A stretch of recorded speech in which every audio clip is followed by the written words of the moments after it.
오늘 구원의 파도 치는 영광 시리즈 56번째 시간입니다. 영화와 그날이라고 하는 주제를 지금 6번째 다루고 있고, 앞서서는 영화라고 하는 주제를 5번째 다뤘고, 오늘은 이제 그날에 대한 이야기 좀 시작하고자 합니다. 고린도 후서 5장 1절로 7절 말씀입니다.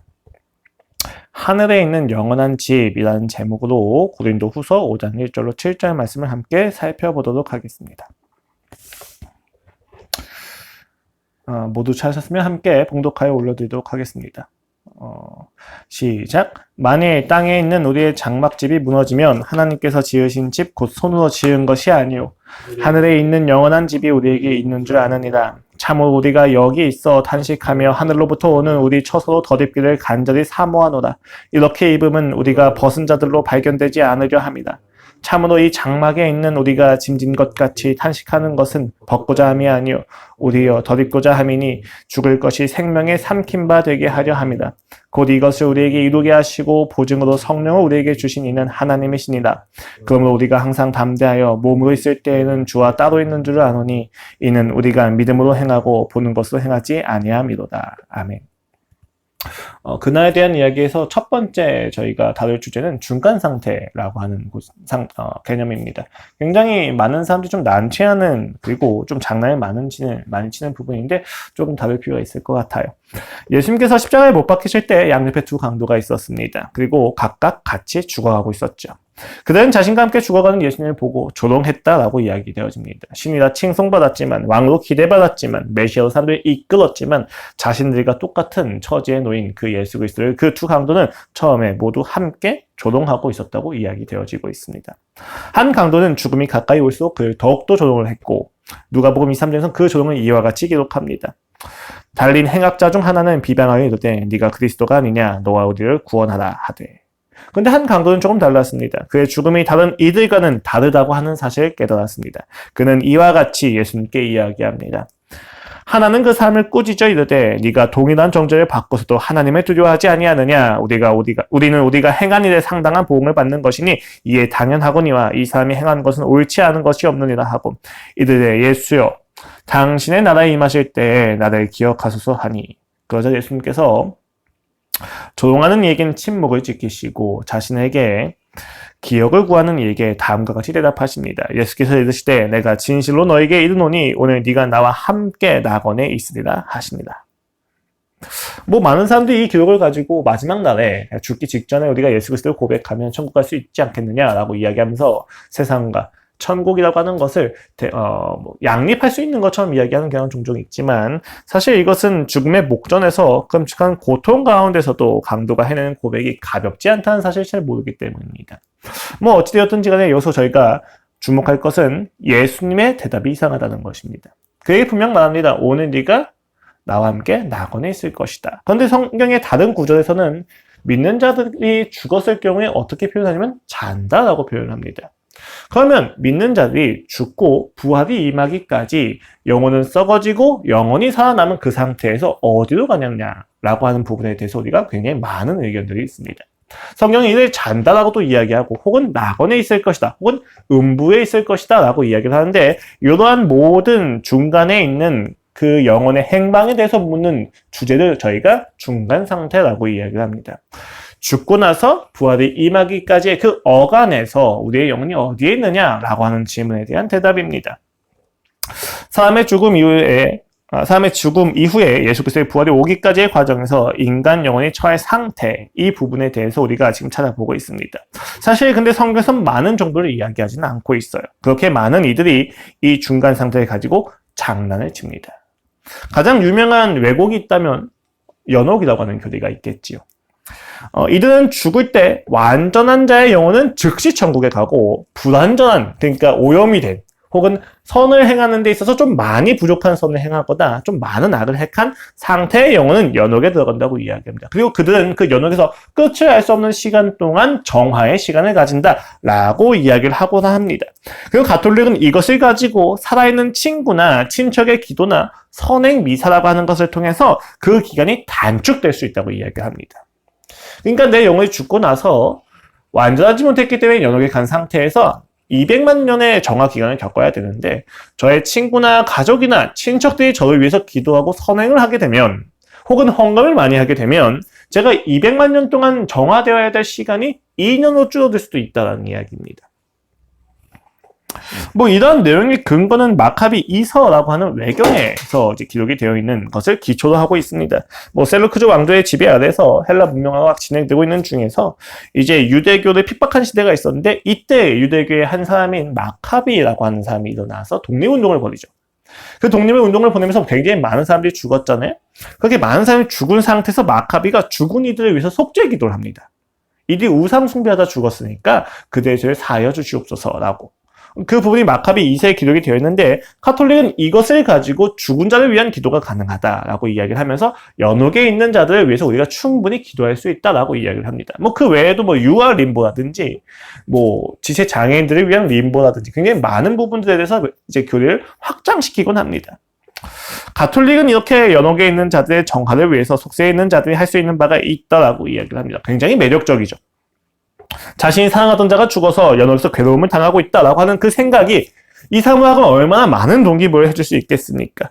죽은 이후에 어떤 영혼을 위해서 내가 할 수 있는 것이 아무것도 없다라고 하는 무력감이 아니라 내가 무언가를 할 수 있다라고 이야기하는 하나의 희망과 소망이 그들로 하여금 굉장히 많은 노력과 헌금을 하게 만든다는 것입니다. 이런 왜곡의 경향은 가톨릭에만 있지는 않습니다. 몰몬교 역시에도 이제 그와 같은 이제 교리가 있는데 대리 침례 예식이라는 게 있어요. 예수 그리스도를 믿지 않거나 듣지 못하고 죽은 이들과 관련해서 그 족보를 내가 다 알고 있고 그 족보에 있는 선조의 이름을 대신해서 내가 침례를 받는 거예요. 그래서 몰몬교는 그 족보를 다 가지고 있습니다. 혹시라도 놓치는 이름이 있지 않을까 해가지고. 그렇게 그들은 대리 침례를 하면서 자신들의 삶에서 죽은 자들을 위하여 무언가 하고 있습니다. 모두 잘못된 교리죠. 일단 외경에 기초했다는 사실 자체가 문제다라고 우리가 지적을 하기도 하고, 카톨릭 같은 경우는 그럼에도 불구하고 정경에 있는 베드로 후서 3장 19절에 이제 옥에 있는 영들에게 주님이 무언가 선포하셨다는 걸 가지고 지옥 강화 교리를 만들어냅니다. 이걸 가지고 연옥을 합리화시키려고 하는 거죠. 그런데 사실 옥에 있는 영들에게 주님께서 선포하셨다라고 하는 이야기는 연옥에 있는 자들에게 복음을 이야기했다라는 이야기가 아니라 모든 악한 권세계 예수 그리스도의 승리를 나타낸다고 이야기하는 종말론적인 의미가 조금 더 강하게 있습니다. 그러면 이쯤에서 우리는 이런 질문을 할 수가 있겠죠. 그럼 이렇게 말도 안 되고 터무니없는 교리를 가지고 왜 그토록 많은 사람들이 연옥 교리에 대해서 매력을 느낄 수밖에 없는가? 라는 것입니다. 혹은 가톨릭은 왜 이 연옥교회를 만들어낼 수밖에 없는가? 라고 하는 것을 질문할 수가 있겠지요. 다양한 대답이 있을 수 있을 것입니다. 가톨릭 지도부의 정치적인 공작이라고도 이야기할 수 있을 것이고, 혹은 특정한 자금을 조달하기 위한 수단으로서 교리가 만들어졌다라고도 이야기할 수 있을 것입니다. 그러나 이러한 교리가 교정되지 않고 이어진 근본적인 이유에는 인간이 가진 불안이 숨겨져 있습니다. 중간 상태라고 하는 표현이 의미하는 바와 같이 죽음과 부활 사이의 그 어간이 인간에게 무언가 불안을 줍니다. 그리고 그 불안을 해소할 수 있는 여지를 함께 주고 있습니다. 이렇게 한번 생각을 해봅시다. 죽으면 끝이에요. 죽으면 바꿀 수 있는 것이 단 하나도 없습니다. 이 사실이 인간에게 얼마나 극심한 불안을 가져다 줍니까? 내가 죽은 이후에 나의 삶에서 단 하나도 바꿀 수가 없고 나의 인생은 이제 끝이 나고 종결되어지고 마침표가 찍혔기 때문에 이제 어떠한 심판을 당하든지 간에 나는 할 말이 없게 되어집니다. 그것이 인간에게 너무 많은 불안을 일으킨다는 사실을 우리는 알 수 있을 것입니다. 예수 그리스도를 믿지 않고 죽은 자들에 대한 아쉬움부터 의문까지, 그리고 스스로의 삶에서 완전하지 않은 자신의 모습을 알고 있는 만큼 우리의 삶은 그 죽음이 너무 두렵게 만들 것입니다. 그런 상태에서 중간 상태가 있다고 이야기를 해요. 죽음 이후에 바로 무언가가 결정되는 것이 아니라 예수 그리스도께서 부활하시기까지, 예수 그리스도께서 재림하시기까지 그 어간에 무언가 남는 시간이 있는 것처럼 보여지는 내용들이 있다는 것이죠.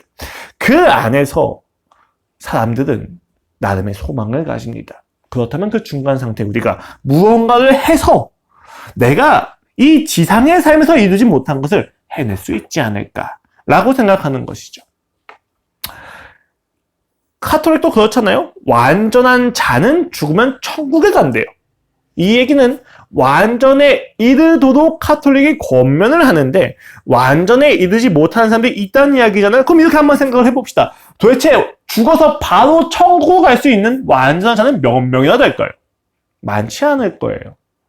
그렇다면 그 소수에 속하지 못한 많은 불완전한 자들이 가야만 하는 곳이 어디입니까? 연옥인 것이죠. 그럼 그 연옥에서 자신이 정화받는 그 지루하고 고통스러운 시간을 줄여줄 수 있는 방법이 있대요. 그러면 믿을 수밖에 없는 거예요. 너무 매력적인 것이죠.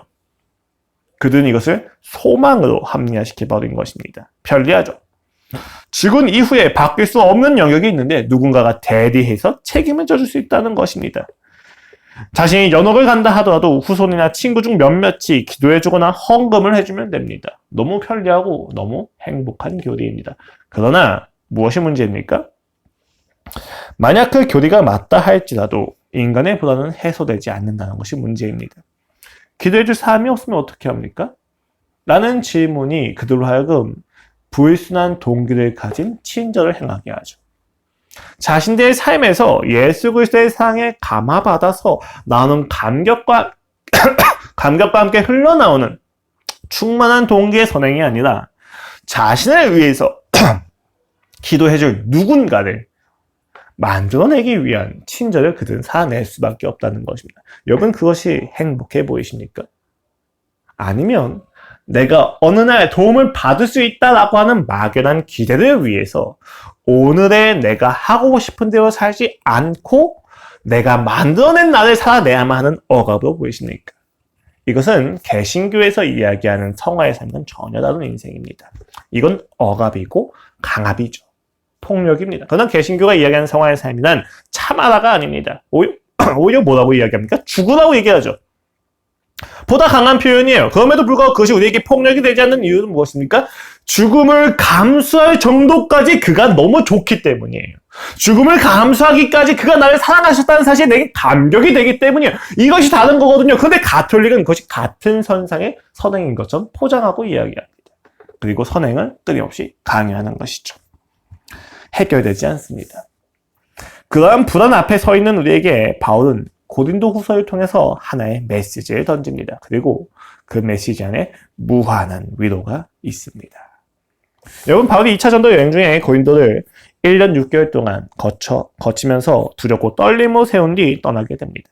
그렇게 떠난 뒤 고린도 교회는 언변이 좋은 아볼로가 지도자가 되기도 하고 게바가 방문을 하기도 하죠. 이 시기에 바울은 에베소 지역에 있었는데 그때 고린도 교회가 계속해서 편지를 주고받는 중에 있지만 고린도 교회는 이미 아볼로나 게바 등을 거치면서 바울의 권위에 대해서 의심을 하고 있는 상태였습니다.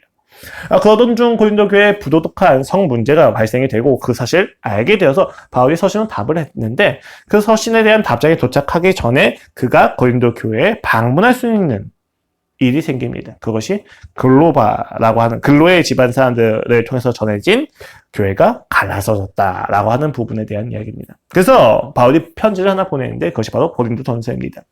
이에 대한 답장이 도착하기 전에 그는 디모데를 통해서 더 심각한 이야기를 듣게 되고 1년 정도를 앞당겨서 고린도 교회에 방문하지만 근심스러운 방문이라고 얘기해요. 자신도 근심스러웠고 그들도 근심스러웠고 거의 쫓겨나다시피 쫓겨났다고 이제 우리가 이해하고 있습니다. 이때 바울은 매우 비통한 심정이었고 에베소로 돌아서 눈물의 편지를 뒤로 통해서 보내고 그 편지에 대한 답장을 기다리는 중에 복음의 문이 열려서 가야 되는데 이 편지에 대한 답장을 참을 수가 없어서 그가 복음의 문이 열린 들어를 향하지 않고 마게도니아로 와서 여전히 기다리다가 그 회개의 소식을 듣고 기쁜 마음과 함께 여러 가지 남은 문제에 대해서 보내는 편지가 바로 고린도후서입니다.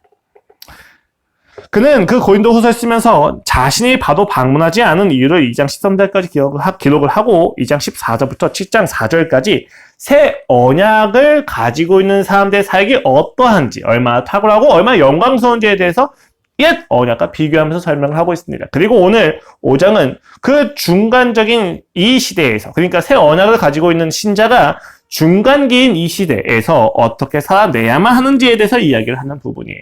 이 땅에서 그리스도인이 반드시 환난을 겪는다. 그리고 그럼에도 불구하고 우리는 올 그날에 대한 믿음을 가지고 살아내야 된다. 이것이 새 언약을 가지고 있는 그리스도인의 모습이다라는 이야기를 합니다.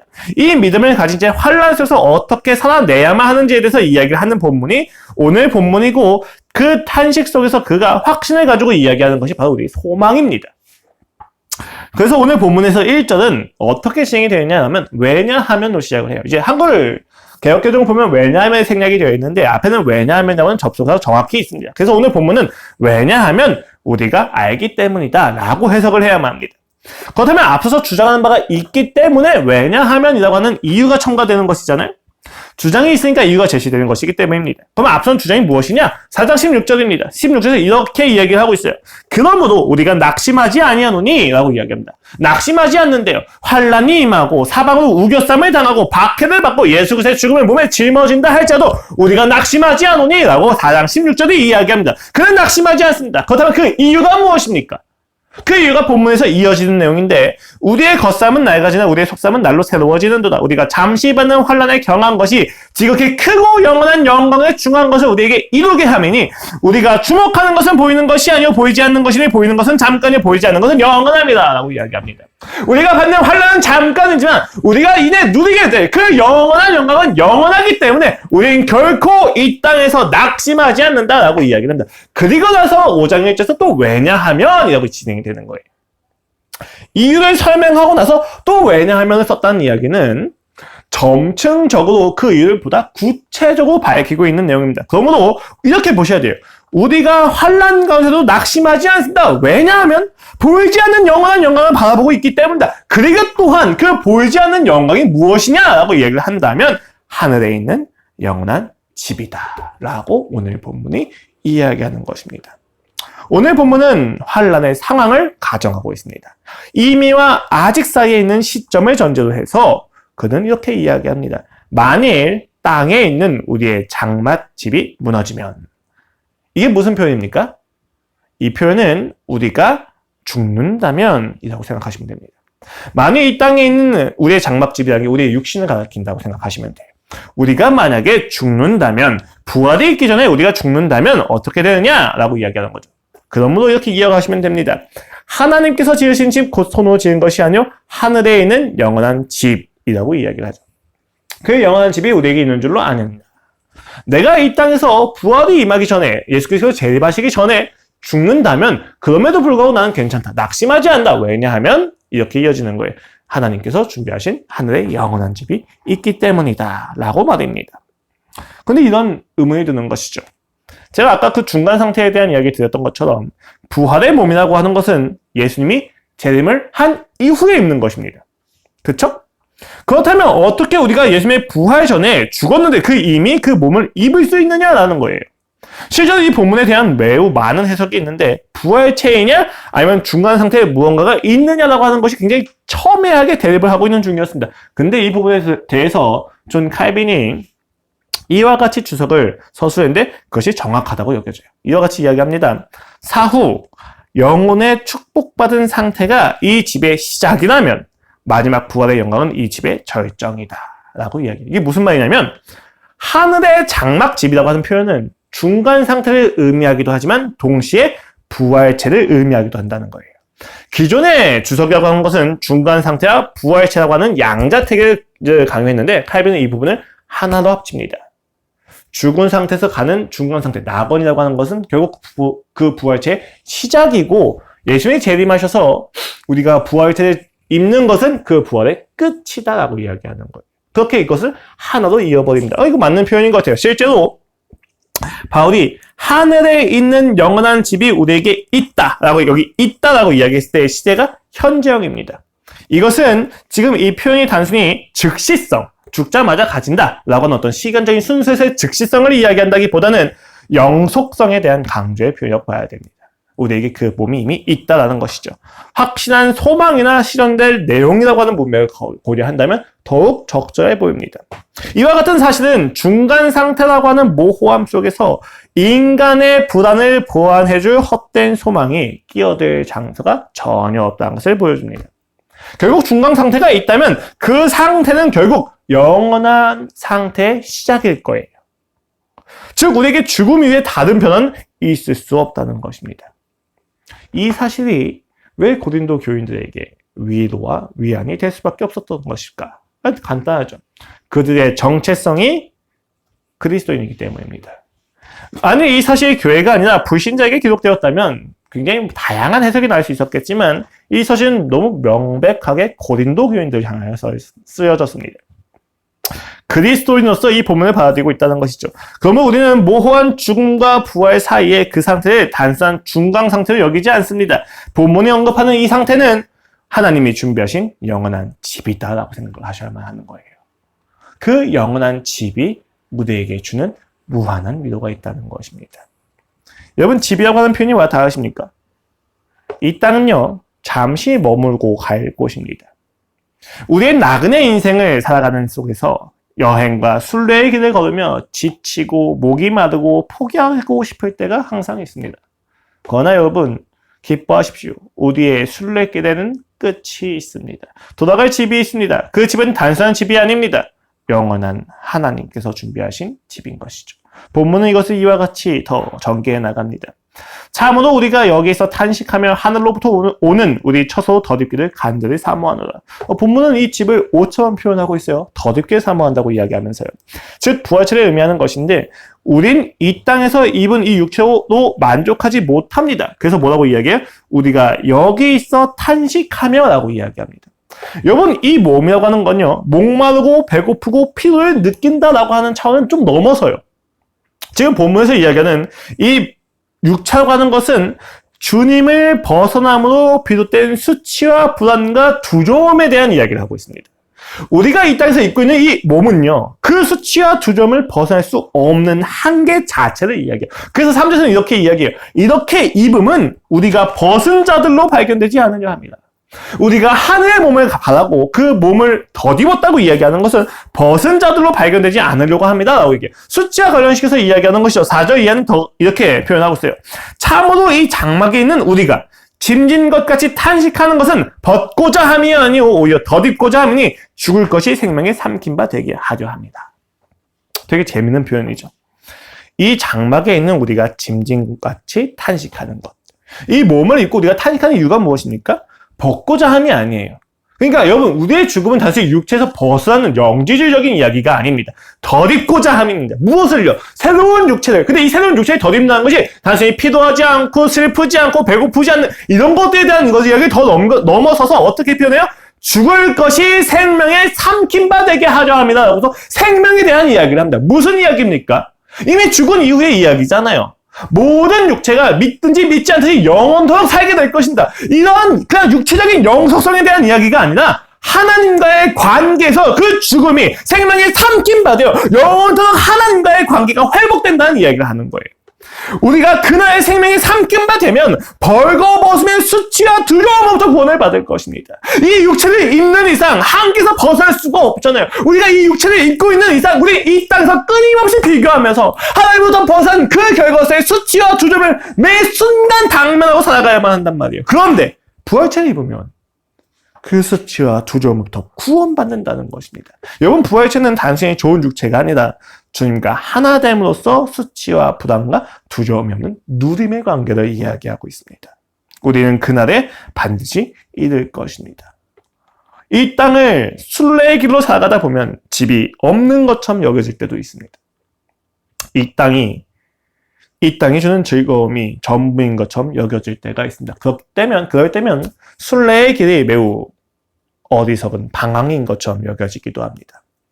걱정하지 마십시오. 그럼에도 불구하고 하나님은 우리에게 끊임없이 보증을 해주십니다. 5절 말씀이 바로 그 내용이에요. 곧 이것을 우리에게 이루게 하시고 보증으로 성령을 우리에게 주시는 하나님이십니다. 우리가 이 땅에서 살아가다가 표지판을 읽고 길을 읽고 이 땅에 있는 것이 전부인 것처럼 살아갈 때마다 하나님이 우리에게 성령을 보증으로 보내셔서 너희의 집이 이것이 아니다라고 하는 것을 끊임없이 밝혀주신다는 거예요.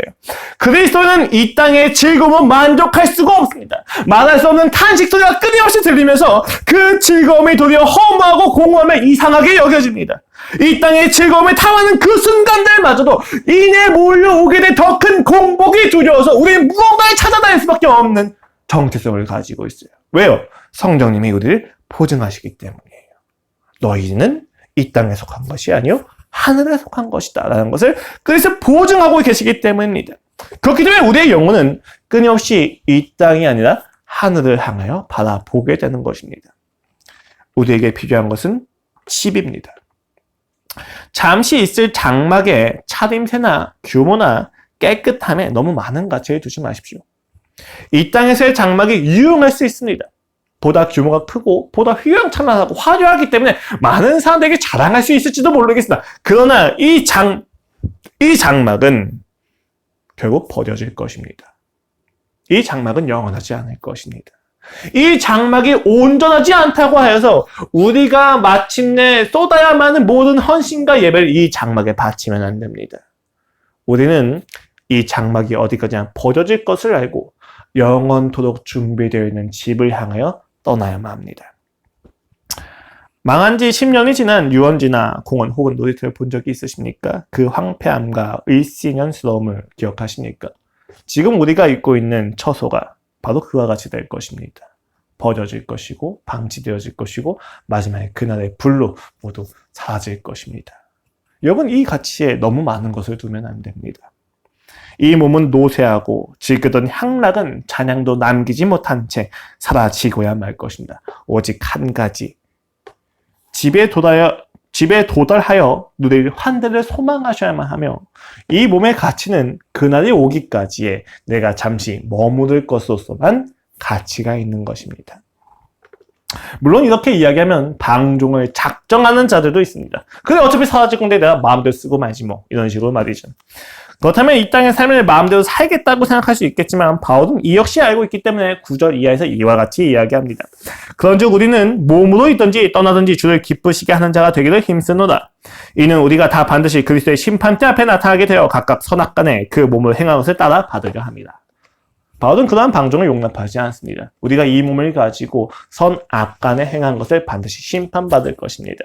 우리가 이 몸을 가지고 예수 그리스도와 교제를 누리고 있는 만큼 누릴 것이고 예수 그리스도를 누리지 못한 만큼 고통스럽게 될 것입니다.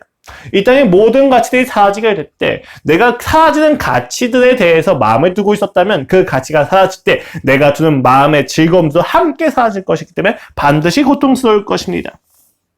주님을 떠난 것은 떠난 대로 우리는 누리지 못하고 아파할 수밖에 없다는 것이죠. 마지막 심판대 앞에서 우리의 즐거움은 반드시 차이가 있을 것입니다.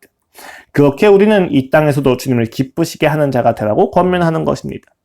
그렇다면 우리는 이 땅에서 어떻게 해야 순례의 길을 잘 감당할 수 있는 것입니까? 6절 이하는 이와 같이 이야기합니다. 그러므로 우리가 항상 담대하여 몸으로 있을 때에는 주와 따로 있는 줄을 아노니, 이게 무슨 이야기냐면요, 몸으로 있을 때에는 주와 따로 있는 줄을 아노니, 그러니까 죽어야만, 이 몸을 떠나야만 주님과 함께 있는 거예요. 그렇죠? 이는 우리가 믿음으로 행하고 보는 것을 행하지 아니함이로라. 우리가 담대하여 원하는 것은 차라리 몸을 떠나 주와 함께 있는 그것입니다. 이건 어떠한 상황을 전제로 들으셔야만 하냐면, 여러분, 박해받다가 죽는 상황을 가정하셔서 봐야 돼요. 여러분, 이것은 단순히 내가 살아가는데 나 몸 떠나서 예수님과 함께 있으면 좋겠다, 이 정도가 아니에요. 내가 이 몸을 쓸 땐 주와 따로 있는 줄 알고 있어요. 그런데 내가 예수님을 부인하라고 하는 그 명령 앞에서 이 몸이 좋다고 해서 이 몸을 지켜서 예수님과 따로 있는 것을 지킨다고 해서 무슨 의미가 있느냐는 거예요. 차라리 보이지 않는 것을 내가 믿음으로 행했을 때 내가 차라리 담대하게 말하는 것은 차라리 내가 예수님을 부정할 바에는 내가 이 몸을 떠나서 그 영혼의 상태에서 주님과 함께 있는 것이 내게 더 큰 만족이다라고 이야기하는 것입니다. 내가 비루하게, 비참하게, 비열하게 이 몸에서 생명을 존속하면서 그것을 위해 예수님을 부정할 바에는 차라리 내가 죽고 말겠다. 차라리 내가 가져야 될 순결과 정결을 지키고야 말겠다 라고 이야기를 하는 것입니다. 그것이 내가 차라리 몸을 떠나 주와 함께 있는 그것이 내게 더 큰 만족이다 라고 이야기하는 맥락입니다. 여러분, 이 땅에서 주의 이름을 배교하고 몸을 유지할 바에는 차라리 죽겠다고 이야기하는 그 바울의 권면이, 여러분, 폭력적으로 들리십니까? 저는 이것이야말로 가장 가치 있는 고백이고 사랑이라고 생각이 듭니다. 바울은 완벽함을 선호하는 자가 아니에요. 바울은 죄 없는 상태 자체를 원하는 자가 아닙니다. 그런데도 불구하고 그는 담대하게 결단하여 이야기하기를 자신의 삶에서 주의 이름으로 살지 않을 바에는 잘 죽겠다라고 이야기합니다. 그만큼 그가 예수 그리스도를 사랑했다는 것입니다. 여러분, 이것은 초대교회 때만의 문제가 아닙니다. 당장 세계 곳곳에서도 예수를 믿는 문제가 목숨과 연관되기도 합니다. 그 동시에 대한민국에서 순교를 각오하고 살아갈 이유가 없다고 이야기하시지만, 여러분, 오히려 이 대한민국에서 우리는 순교를 각오하면서 일상을 살아내야만 합니다. 매 순간순간 휴대폰을 볼 때마다, 매 순간 세상의 가치들과 유혹을 마주할 때마다 우리는 순교를 각오하고 우리 마음에 지켜야만 하는 예수 그리스도를 지켜야만 합니다. 그것을 지키지 못하면 우리의 마음은 끊임없이 흔들리면서 결국 세상에 빼앗겨 우리의 영혼을 죽음으로 향할 수밖에 없다는 것입니다. 우리의 마음을 지키셔야만 합니다. 우리의 마음을 성령의 그 보증으로 믿고 살아내셔야만 합니다. 보이는 것이 다가 아니고 보이지 않는 것을 믿으면서 우리가 마침내 도달할 그 집을 믿으면서 소망하면서 우리는 주님의 사랑으로 믿고 버텨야만 합니다. 견뎌야만 합니다. 중간 상태의 모호함에 비열함과 비겁한 소망을 버리시고 오늘을 버티셔야만 합니다. 막연한 소망이 아니라 오늘 나에게 개입하시는 하나님의 명백한 사랑에 기대어 보이지 않는 그날을 우리는 소망해야만 합니다. 여러분, 버티는 삶은요, 모두 제각각인 것이 사실입니다. 누군가의 버티는 삶이 조금 더 멋져 보이고 화려해 보입니다. 마치 그 장막이 휘황찬란한 것처럼 말이죠. 그러나 여러분, 우리는 모두 방향성이 같습니다. 그 마침내 거하게 될 영원한 초소가 우리의 인생의 결과일 것입니다. 이 땅의 규모와 속도에 마음을 너무 두시면 안 됩니다. 여러분, 요셉을 생각해 보세요. 그의 삶은 버티는 것 외에는 없었죠, 사실. 그가 진취적으로 무언가 한 적은 사실 많지 않습니다. 그에게 세상에 말을 걸면 대답하는 정도였죠. 그냥 보이는 것이 있기에 이야기했을 뿐입니다. 요셉의 삶은 지극히 수동적으로 보였습니다. 그러나 그의 결국은 무엇입니까? 총리였죠. 제가 여러분한테 말씀드리는 것은 예수님을 잘 믿어서 이 땅에서 총리가 되라 라고 하는 이야기가 아니에요. 우리가 여기서 주목할 것은요, 우리의 삶은 결국 보이는 것으로는 이루어지지 않는다는 것입니다. 요셉의 살던 그 시대에 애굽의 총리가 되기 위해서 거쳐야만 하는 최단거리의 루트가 있었을 거예요. 그리고 그 최단거리의 루트하고 요셉의 인생은 가장 멀리 있었을 것입니다. 어느 누구도 총리가 될 거고 예상할 수 없는 인생이었을 거예요. 여러분, 하나님의 일하심이라는 게 그렇습니다. 버티고 있는 중에 우리가 그 버티는 중 안에서 예수 그리스도를 믿고 따라가는 만큼 당장은 내게 보이지 않지만 그 결국은 하나님이 일하시는 만큼 열매가 맺혀집니다. 물론 우리가 총리가 아닌 다른 열매를 맺을 수도 있겠지요. 하지만 여러분, 중요한 것은요, 보이지 않는 열매는 더 컸을 거라는 사실입니다. 왜냐하면 요셉이 총리가 된 열매와 동시에 요셉이 시험했던 그 형제들 중에서 유다가 맺혀진 열매는 메시아의 선조가 되는 영광이었기 때문입니다. 여러분, 유다의 삶을 보십시오. 요셉을 팔아넘기고 아버지의 괴로움을 보면서 자기의 삶에서 보이는 건 없는 상태에서 끊임없는 가책과 죄책감 속에서 자신을 회개하던 인생이었습니다. 그 회개하던 인생의 열매가 무엇이냐? 요셉의 시험을 넘어서는 것입니다. 요셉이 그때 항복하는 거죠. 나를 다루셨던 그 하나님이 저 형제들도 다루셨구나. 그리고 유다는 그 안에서 베냐민 대신에 자신이 갇히겠다라고 이야기하면서 고백하면서 메시아의 선조가 되어집니다. 이것보다 놀라운 열매가 어디에 있습니까? 영원한 속에서 요셉보다 기억에 남는 것은 유다의 가문이었습니다. 이게 참 놀라운 이야기예요, 여러분. 우리가 버티는 현장과 조건, 그 삶의 한계는 우리가 마침내 누리게 될 열매를 반드시 취소하지 못할 것입니다. 사망도, 생명도, 천사도, 권세자들도 이 땅의 어떤 피조물이라도 우리를 그리스도 예수 안에 있는 산에서 끊을 수가 없다는 사실을 우리는 기억해야만 합니다. 그렇게 우리는 낙심하지 않으며 넉넉히 이깁니다. 우리가 아무리 못나 보여도 주 안에서 잘 버티고 견디십시오. 자신의 아들을 주기까지 사랑하신 하나님 아버지께서 우리에게 반드시 그 선하신 열매를 맺으시고야 말 것입니다. 그 열매를 기대하시고 바라심으로 우리는 오늘 살아내야만 합니다. 이제 고난주간이 시작됩니다. 다음 주가 부활주일이죠. 그 고난주간 속에서 여러분, 단순히 그냥 금식을 한다 라고 하는 것에 있어서 의의를 가지지 마십시오. 우리가 조금이라도 고통에 참여하는 단 한 가지의 이유는 예수 그리스도께서 나를 얼마나 사랑하셨는지를 조금이라도 알기 위함입니다. 이것을 금식을 했다고 해서 그것이 뭐 더 가치 있는 인생이 되지 않아요. 그렇다면 여러분, 중요한 것은 금식을 하거나 미결을 그만두거나가 아니라 내가 예수 그리스도의 사랑을 묵상하는 것에 있습니다. 많이 드시고 뭐 휴대폰도 하려면 하십시오. 그 모든 상황들 가운데에서 우리가 기억할 것은 예수 그리스도께서 나를 얼마나 사랑하셨는가 라고 하는 부분일 거예요. 그렇죠? 이 부분에서 우리의 마음을 지켜내십시오. 그리하면 우리의 삶에서 중간 상태와 같은 모호한 소망이 아니라 오늘 당장 누려지는 소망이 있을 것입니다. 보이지 않지만 반드시 맺혀질 우리의 하늘에 있는 영원한 집이 우리에게 보이고야 말 것입니다. 수치와 불안과 두려움은 사라질 것입니다. 그것을 바라면서 오늘 하루하루를 살아내시기를 기도하겠습니다. 기도하시겠습니다. 하나님 아버지 감사합니다. 우리의 삶이 중간 상태라고 하는 잘못된 교리에 넘어가지 말게 하여 주시옵소서. 아버지, 중간 상태가 있다 한다 할지라도 우리에게 중요한 것은 예수 그리스도를 바라는 마음이며 이 땅에서 최대한 예수 그리스도의 사랑을 알아가는 것이며 이 땅을 견뎌내는 것입니다.